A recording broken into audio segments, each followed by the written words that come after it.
Unaona upande mmoja viongozi wanasema hakuna harambee tena, alafu anakuja na aina nyingine ya harambee, and it is still harambee, and they are so eager about it. In fact, you should pity them, because ni uongo mtupu kwamba hakuna harambee, alafu wanakuja wanabeba shilingi milioni 10 wameonga, literally bribing Kenyans, bribing them.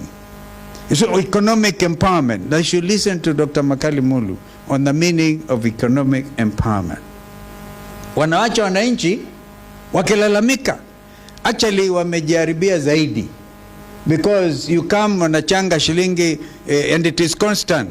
Rais anatoa milioni 3, naibu rais anatoa milioni 2, wanatoka constituency moja wanaenda ingine, na hizi concentration imekuwa area ya Lower Eastern, Ukambani huko concentration.